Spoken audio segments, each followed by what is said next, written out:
Buenas tardes, bienvenidos al seminario de Introducción a la Inmunología Humana.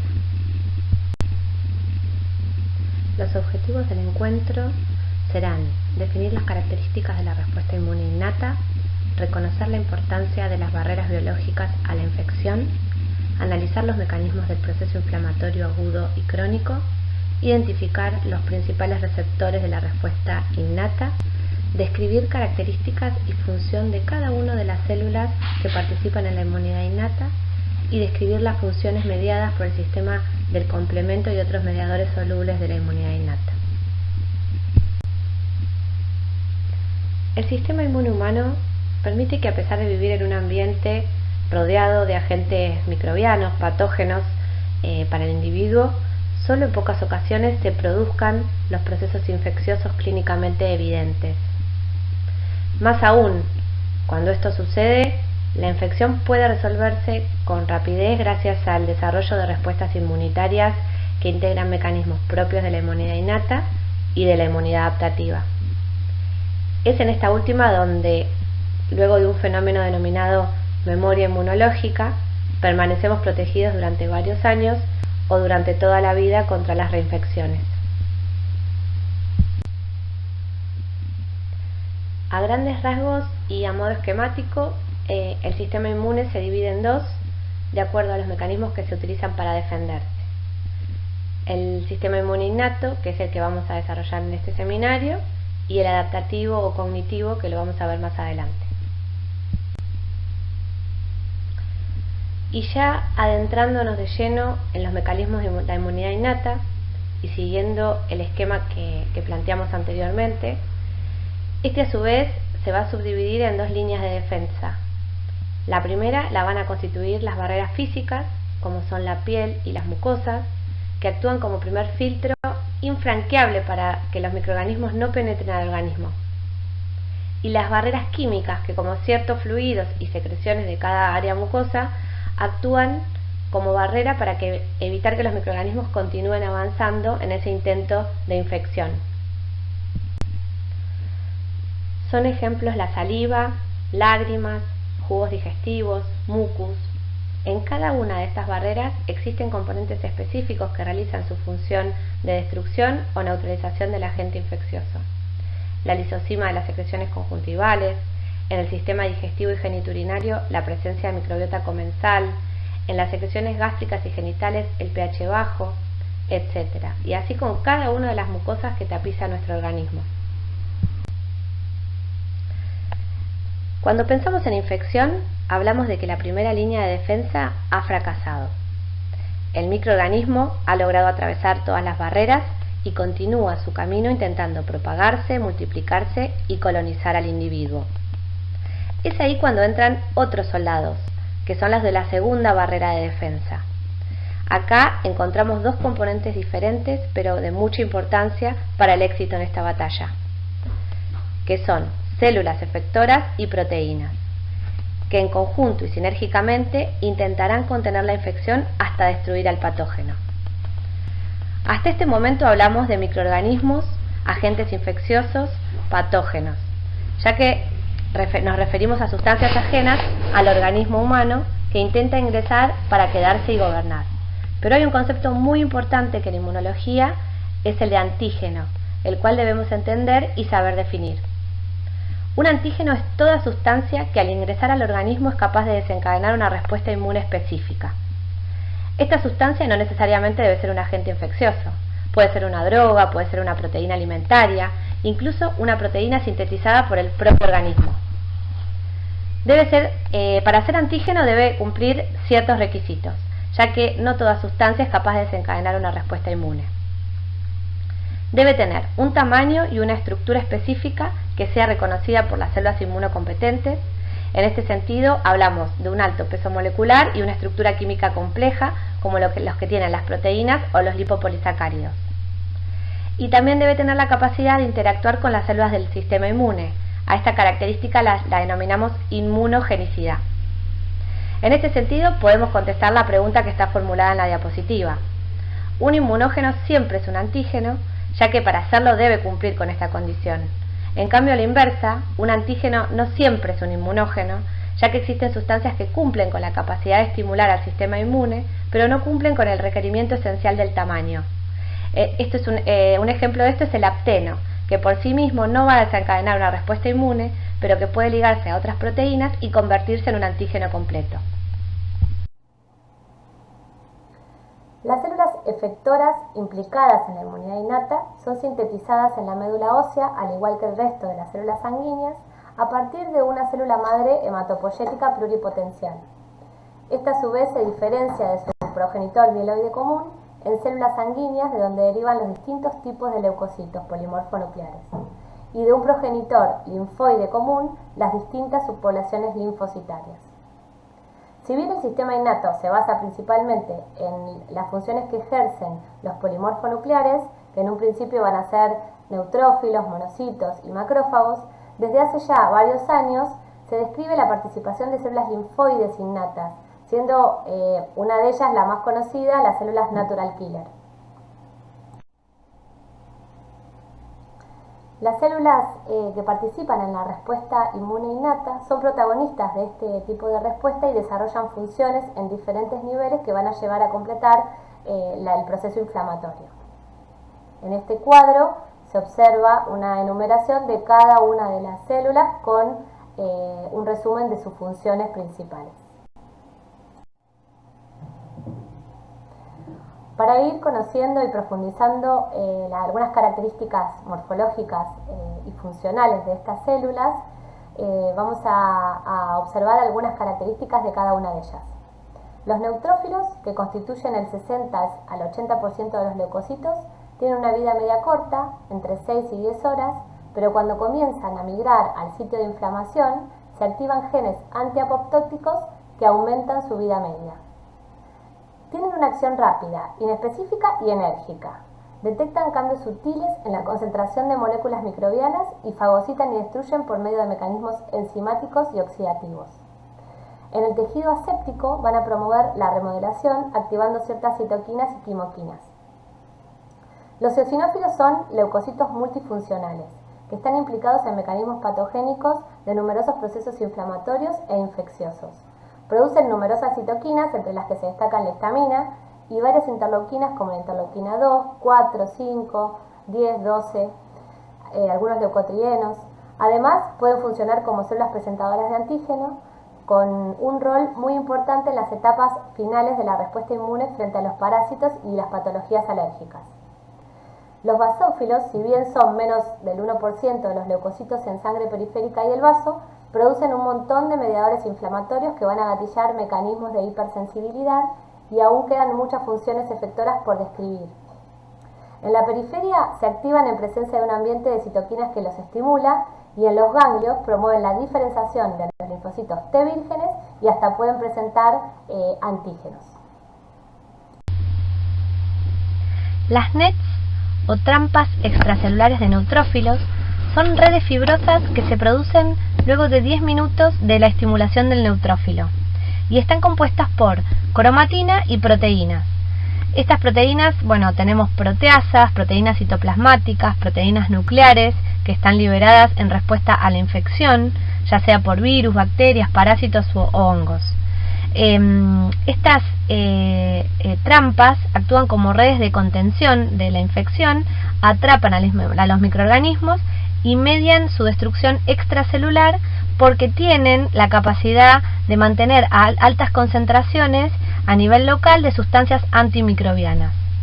Se activan por diferentes estímulos, por ejemplo, el lipopolisacárido de algunas bacterias, el peróxido de hidrógeno del ambiente que se está generando la inflamación, oxígeno, interleuquina 8, el factor C5A del complemento, etc. Incluso la sola presencia de algunas bacterias, como por ejemplo el Streptopiógenes o el Staphylo aureus, la Escherichia coli y también el Mycobacterium tuberculosis. Y por lo que estamos viendo, los neutrófilos pueden combatir la infección por diferentes mecanismos. En el caso de la formación de las NETs, el neutrófilo muere por descondensación de la cromatina, y tanto los eosinófilos como los mastocitos también pueden promover y armar estas NETs. Y siguiendo con la descripción de las células protagonistas de la inmunidad innata, tenemos los mastocitos, que se originan de precursores hematopoyéticos, salen inmaduros de la médula ósea y residen en el tejido conectivo, donde luego culminan su maduración. Tienen una vida media larga, duran de semanas a meses. Se asocian con mecanismos efectores dependientes de la inmunoglobulina E, sobre todo en lo que respecta a enfermedades alérgicas y en la respuesta frente a la infección por parásitos. Producen un montón de citoquinas, entre ellas la histamina, que se encuentra preformada en gránulos, y otros mediadores solubles que lo generan de nuevo, como otras interleuquinas y citoquinas y factores de crecimiento. Además, tienen efectos inmunomoduladores. Estas células son muy plásticas, tienen efectos tanto inflamatorios como reguladores. Las células dendríticas es otro tipo celular que también tenemos que conocer, y son las centinelas naturales del sistema inmune. Actúan un poco como nexo entre la respuesta inmune innata y la adaptativa. Ejercen múltiples funciones, pero la que se destaca es la de ser célula presentadora de antígeno por excelencia. Actúa frente a dos tipos de estímulo: los gatillados a través de los receptores de membrana y frente a señales de peligro, ¿no?, que son mediadores inflamatorios o productos liberados por el microorganismo. Se mantienen en reposo hasta que son estimuladas y varían su fenotipo de inmaduro a maduro. Y acá tenemos otro de los protagonistas, que son los macrófagos. Son famosos por ser los fagocitos profesionales y además también presentadores de antígeno, al igual que las células dendríticas, por excelencia. Forman parte del sistema retículo endotelial y se encuentran en abundancia en los tejidos y tienen distintos nombres de acuerdo a dónde están ubicados. Por ejemplo, y como está acá en la diapositiva, los macrófagos alveolares, células mesangiales, microglía, células de Kupfer en el hígado, osteoclastos en el hueso. Cumplen funciones tanto en la respuesta inmune innata, como fagocitos y en la fagocitosis y inflamación, como en la respuesta inmune adaptativa, como presentadores de antígeno y productores de citoquinas. Reparan también los tejidos, secretan exoenzimas como las elastocolagenasas, la hialuronidasas, los factores que promueven la angio y la fibrogénesis, y eliminan células envejecidas y complejos inmunes que ya no son necesarios. Están consideradas como células también plásticas, con diferentes también fenotipos de activación a nivel inflamatorio y regulador.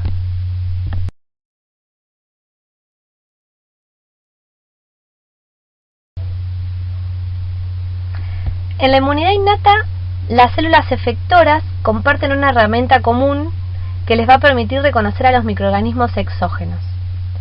Y esta herramienta son los receptores de reconocimiento de patrones, o RRP. Estos receptores se agrupan en 5 familias diferentes y reconocen no solo a los microorganismos, sino también a sus productos y señales de daño celular que se van a generar en el tejido que está infectado. Los PAMP, de sus siglas en inglés, significan patrones moleculares asociados a patógeno, y los DAMP, que son también patrones moleculares asociados a daño o a peligro. Estos patrones se van a ubicar solo en los microorganismos, no en las células del huésped o del hospedador.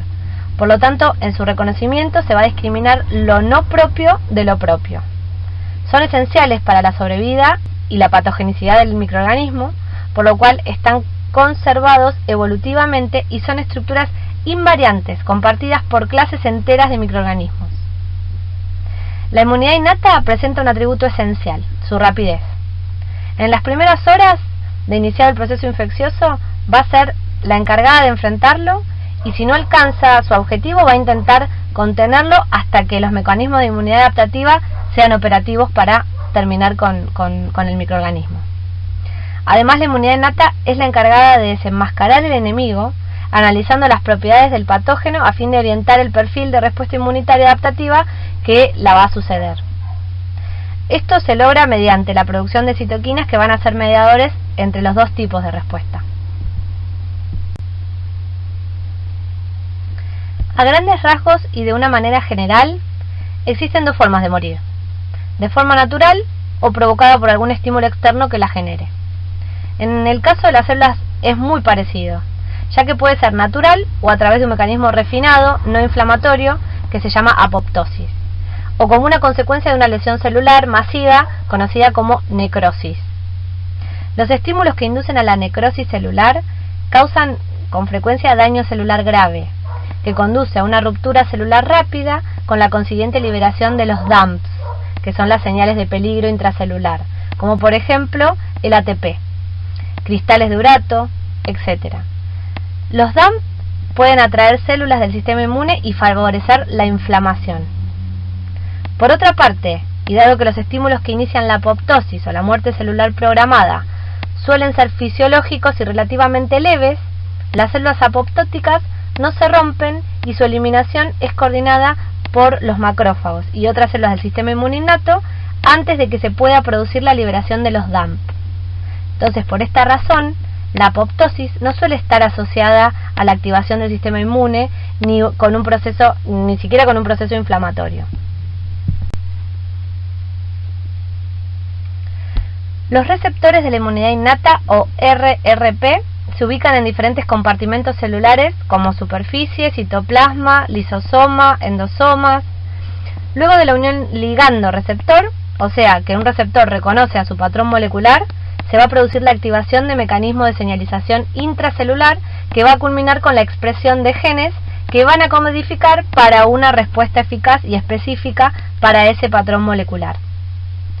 Se ilustra un poco la expresión de las 5 familias de receptores de reconocimiento de patrones, que son los receptores tipo TOL, que tiene 12 miembros, que reconocen moléculas como el lipopolisacárido bacteriano y el péptido glicano, así como también ácido nucleico viral y entre otros, ¿sí? Es como el más famoso, los tipo TOL. Los receptores tipo NOD, los receptores tipo RIG, que son principalmente, reconocen ARN viral, como el picornavirus, el influenza A. Los detectores de ADN citosólico, es otro tipo de receptor, y los receptores de tipo lectina C, que reconocen azúcares y promueven la fagocitosis.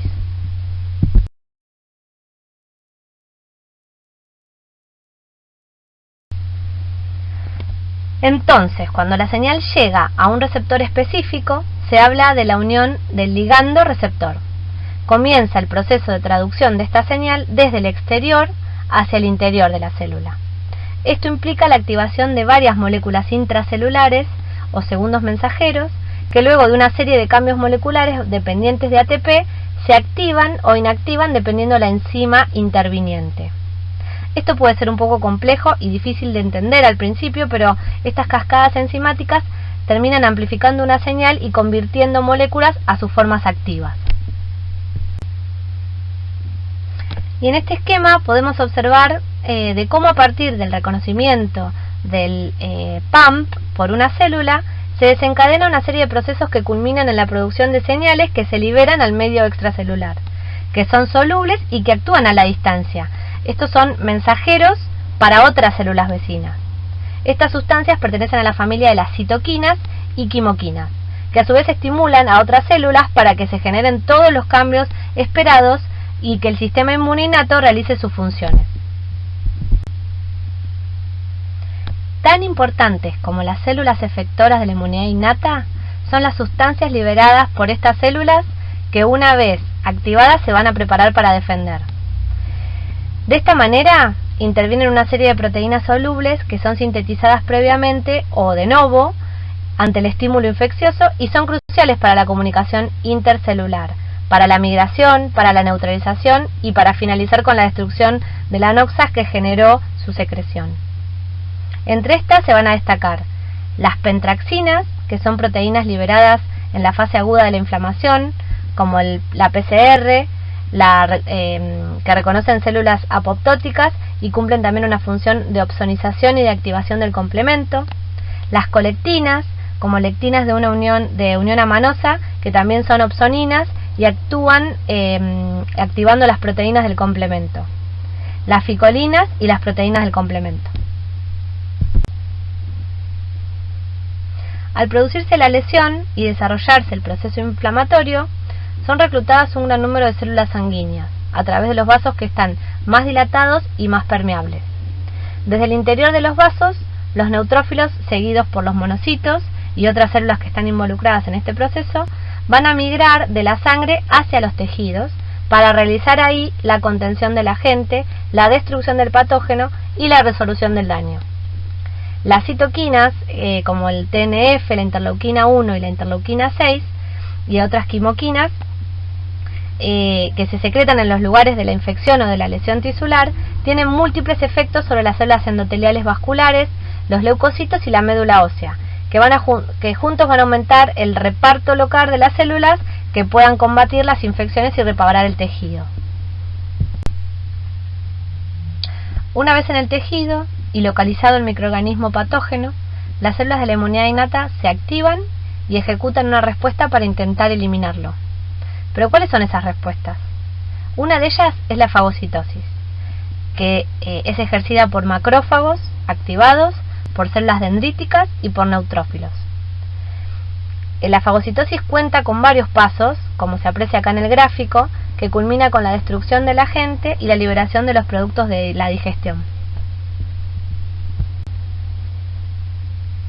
En este esquema podemos observar el proceso completo desde el reconocimiento del microorganismo a través de los PAMP por el RRP, la internalización del patógeno por fagocitosis, la unión del lisosoma con la formación del fagolisosoma y la destrucción por enzimas proteolíticas. Y así, como se grafica en la figura, el macrófago presenta múltiples funciones que las lleva a cabo por medio de la producción de diferentes citoquinas, además de presentar múltiples receptores que le van a permitir interactuar con las distintas moléculas y células y de esta manera dar respuestas efectoras cruciales para la inflamación. De todas las citoquinas, interleuquinas y factores que hemos nombrado, las tres citoquinas proinflamatorias más importantes del sistema inmune innato son el TNF, que es el factor de necrosis tumoral, la interleuquina 1 y la interleuquina 6. Los macrófagos tisulares y los mastocitos son las principales fuentes de la secreción de estas citoquinas, aunque otros tipos celulares como células endoteliales y epiteliales también pueden producirlas. Acá observamos una foto tomada por microscopía electrónica en donde se aprecia la adherencia y la fagocitosis, en este caso es de un hongo de cándida por un leucocito, un neutrófilo. Y en esta foto la formación del fagolisosoma.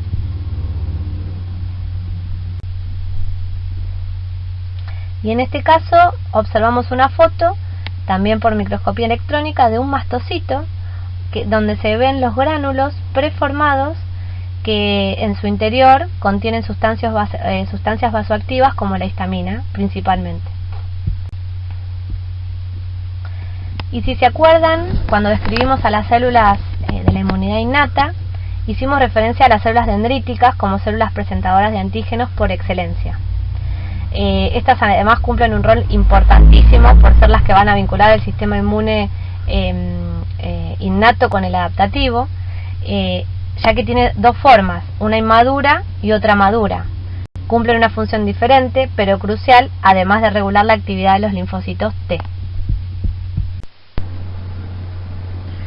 Y en este gráfico podemos observar el tránsito de las células dendríticas, que inmaduras endocitan y procesan el antígeno en la piel y las mucosas, se activan y estas células dendríticas luego migran por vía linfática aferente a los ganglios linfáticos regionales. Y ya como células dendríticas maduras van a presentar el antígeno a los linfocitos T, CD4 y CD8 en los ganglios linfáticos para que tengan la información para poder combatir el enemigo. Y podemos observar más en profundidad y en detalle donde se produce el procesamiento y la presentación antigénica a los linfocitos T. Pero continuamos con más detalles en el próximo seminario de adquirida.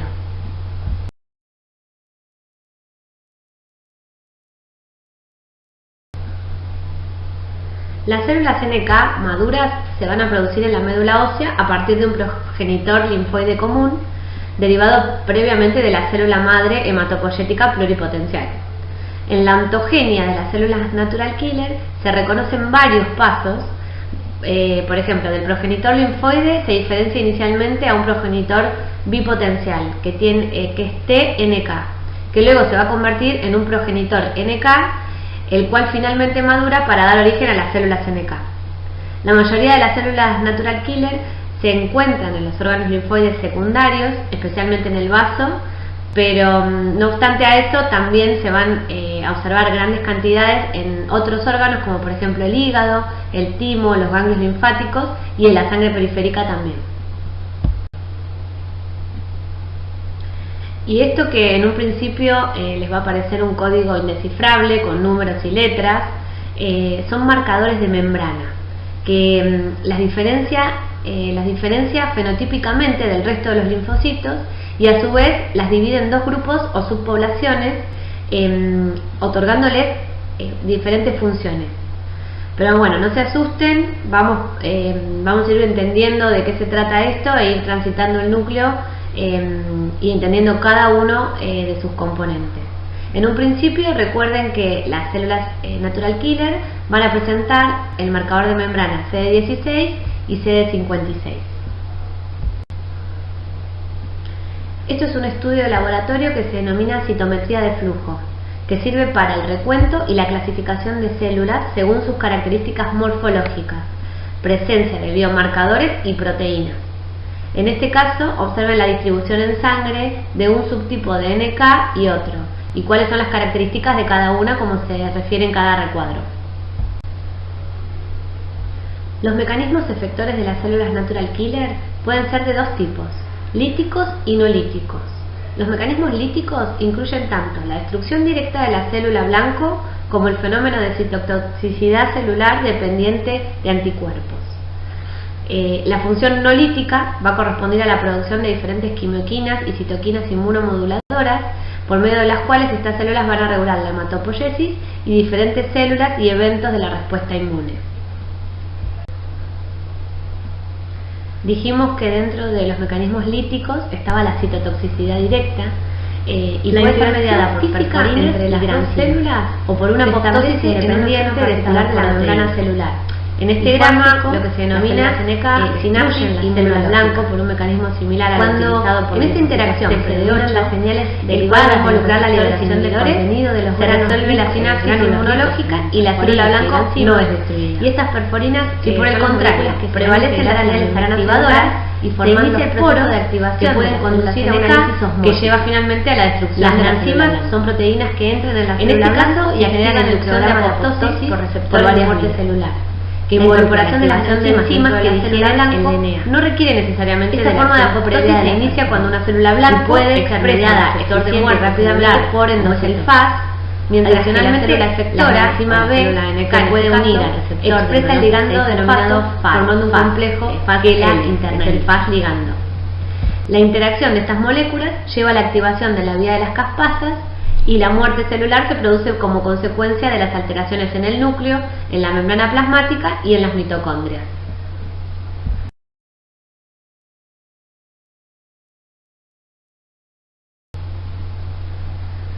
En resumen, células, receptores, factores solubles con funciones específicas, amplificación de respuestas, interacción intercelular, todos esos conceptos clave son fundamentales para comenzar a entender el sistema inmune.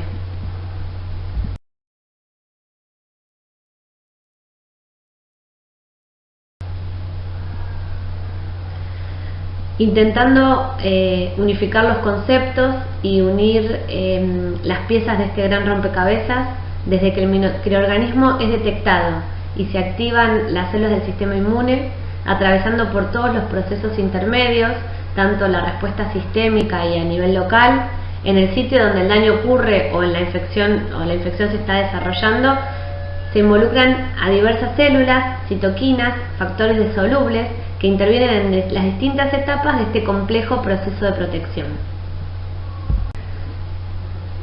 Y por último, recordemos que en el ser humano existen 3 niveles de defensa. La barrera física de piel y mucosa, como la primera línea.